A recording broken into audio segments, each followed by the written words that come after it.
सहारा समाचार के special episode स्वास्थ्य पर चर्चा में आज हमारे वरिष्ठ संवाददाता शिशिर अवस्थी आप सभी दर्शकों को बालों के झड़ने की समस्या एवं बालों की असमय सफेद हो जाने की समस्या जैसे महत्वपूर्ण रोग के कारण एवं समाधान पर चर्चा करेंगे। इसके आयुर्वेदिक एवं घरेलू उपाय भी आपको बताएंगे। चित्रकूट धाम में इस स्वास्थ्य चर्चा कार्यक्रम में आयुर्वेदाचार्य जितेंद्र त्रिवेदी से जानेंगे बालों की समस्याओं का समाधान। नमस्कार, सहारा समाचार उत्तर प्रदेश में आप सभी दर्शकों का हार्दिक स्वागत है। जैसा कि हम लोग स्वास्थ्य चर्चा में बहुत सारे बीमारियों के ऊपर डिस्कशन कर चुके हैं। आज हम उस बीमारी की चर्चा करेंगे जिससे बहुत सारे युवा पीड़ित हैं, जिसमें कि बाल झड़ने की समस्या। जो बाल झड़ने की समस्या से आजकल हर युवा, हर बच्चा परेशान रहता है। तो इसीलिए आज हमारे स्टूडियो में हमारे साथ आयुर्वेदाचार्य डॉक्टर जितेंद्र कुमार द्विवेदी जी हैं। हम जानेंगे जितेंद्र कुमार द्विवेदी जी से कि जो बाल झड़ने की समस्या है उसके क्या कारण होते हैं, क्या समाधान है, उस पर हम लोग चर्चा करेंगे। जितेंद्र कुमार द्विवेदी जी, नमस्कार आपका। जी धन्यवाद। आज हमने एक सब्जेक्ट उठाया है, विषय है हमारा कि बाल झड़ने की समस्या। बहुत सारे युवाओं में देखा जाता है बाल झड़ने की बहुत सारी समस्याएं हैं। तो इनके क्या कारण होते हैं, किस कारणों से बाल झड़ने की समस्या है? जी, आज के समय में बहुत ही विकराल समस्याएं पैदा हो गई कि जो बच्चों से लेकर के युवा अवस्था में असमय बालों का झड़ना, असमय बालों का पकना, ये बड़ी ही बीमारी हो गई है। उसका एक कारण ये है कि हमारे जो युवा पीढ़ी है या बच्चे हैं, उनका वास्तव में प्राकृतिक रूप से सही ढंग से केयर ना हो पाना है। उनको सही न्यूट्रिएंट्स ना मिल पाना, प्रॉपर पोषक तत्वों के न मिलने से बालों की जड़ें कमज़ोर हो जाती है, जिससे असमय रूप में बाल कमज़ोर होने के कारण वो झड़ने लगते हैं।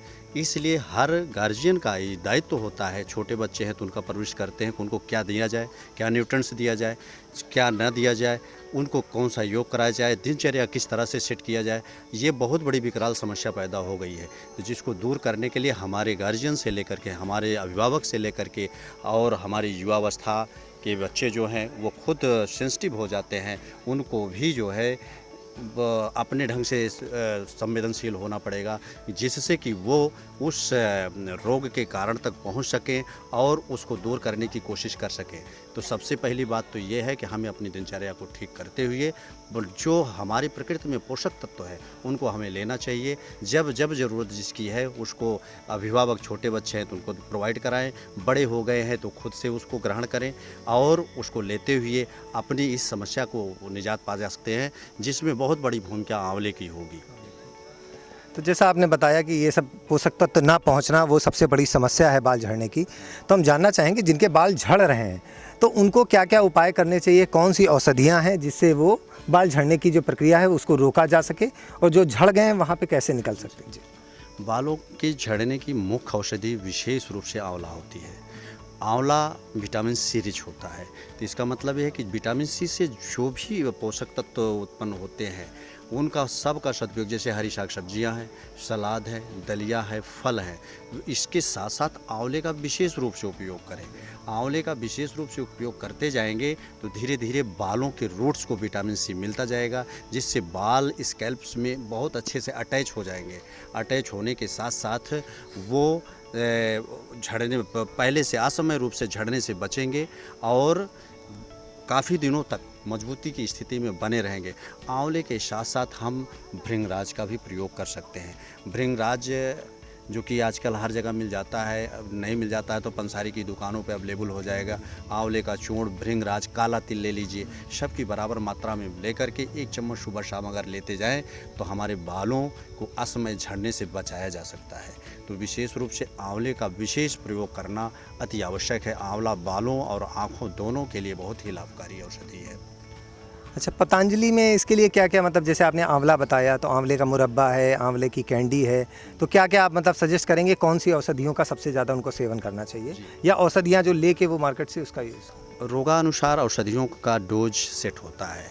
रोग की प्रकृति को देखते हुए अगर बाल बहुत ज़्यादा झड़ रहे हैं तब तो आंवले के चूर्ण के साथ कुछ भस्में वगैरह भी मिलाई जाती हैं, जो कि संपर्क करने के बाद फिर हम आपको बता सकेंगे कि कैसे क्या है, कि कौन कौन सी भस्में इसमें मिलाई जाती हैं, जिनमें लेकिन कुछ कॉमन औषधि जो आपके घर में अवेलेबल हो सकती है वो चीज़ मैं बता दे रहा हूँ।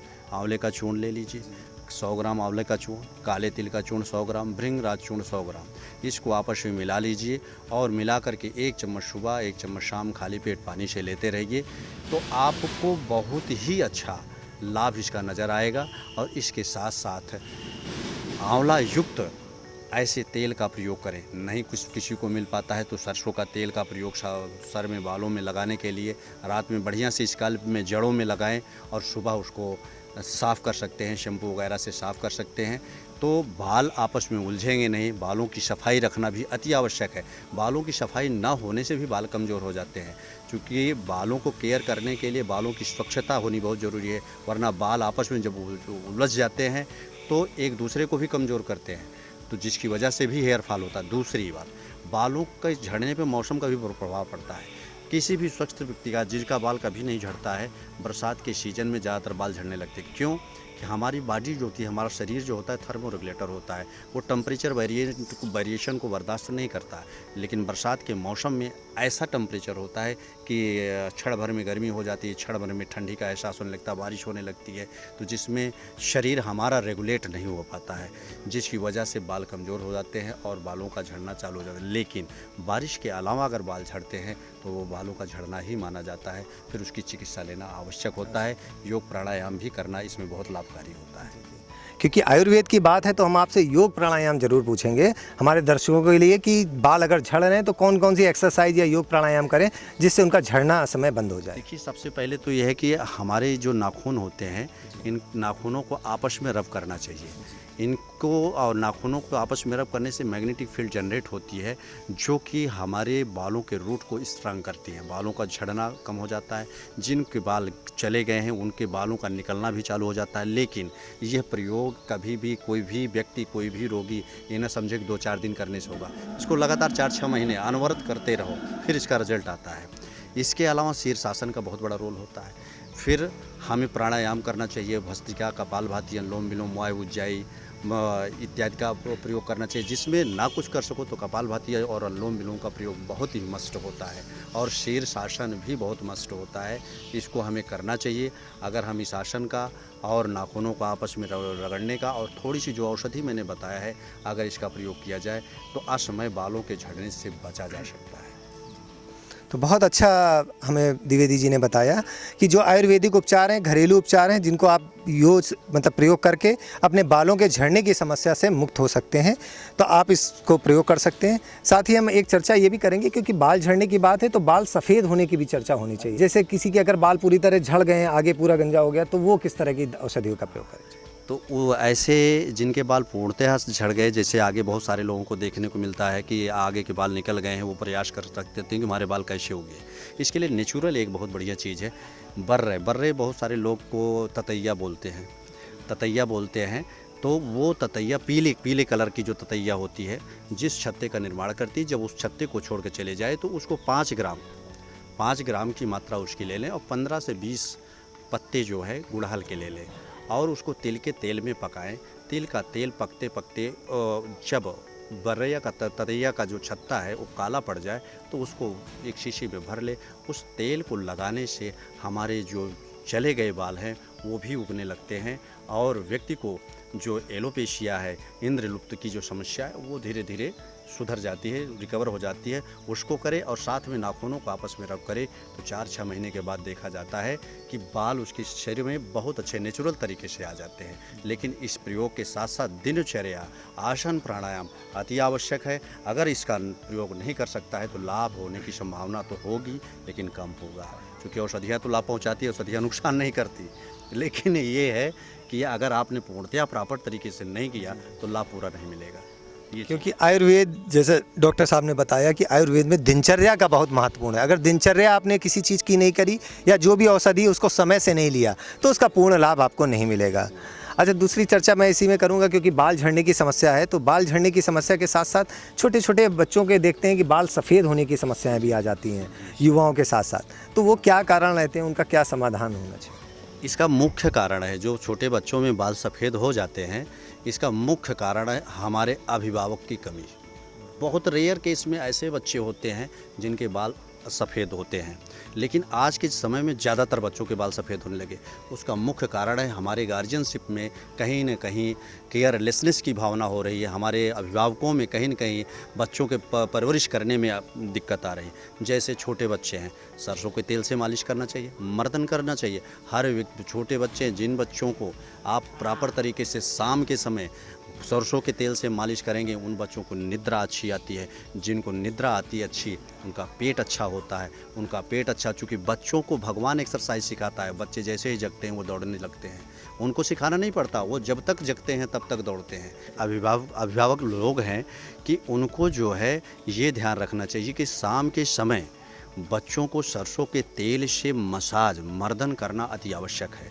इसलिए आवश्यक होता है कि दिन भर बच्चे भगवान द्वारा प्रदत्त गुण के कारण दौड़ते रहते हैं, एक्सरसाइज करते रहते हैं, तो उनको थकान महसूस होती है। जब थकान महसूस होती है, नींद में लाने के लिए शरीर की मसाज, मर्दन करना अति आवश्यक होता है। जो हमारे प्रकृति में सरसों का तेल अवेलेबल होता है, शुद्ध होता है, उसे शरीर का मालिश करने से और बच्चों को समुचित आहार देने के बाद उनको बहुत बढ़िया नींद आती है। नींद आने से उनका एक शरीर का स्तंभ मजबूत हो जाता है।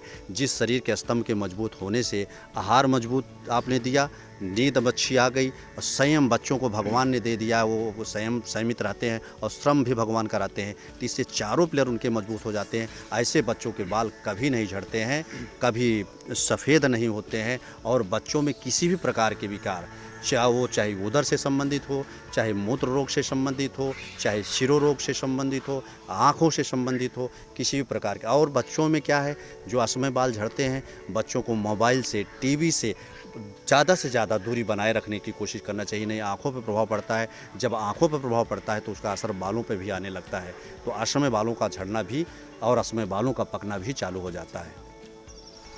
तो डॉक्टर साहब ने देखिए सभी लोगों को बताने के साथ साथ उन्होंने बताया कि अभिभावकों को भी बहुत ध्यान रखना है, क्योंकि बच्चों के ऊपर सबसे बड़ी जिम्मेदारी अभिभावक की होती है।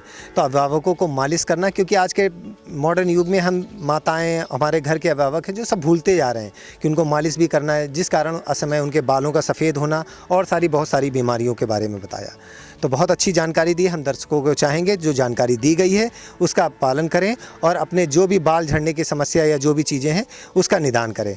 साथ ही हमारे स्क्रीन पे आयुर्वेदाचार्य जी का मोबाइल नंबर भी है, कोई जानकारी चाहिए तो आप जानकारी भी प्राप्त कर सकते हैं।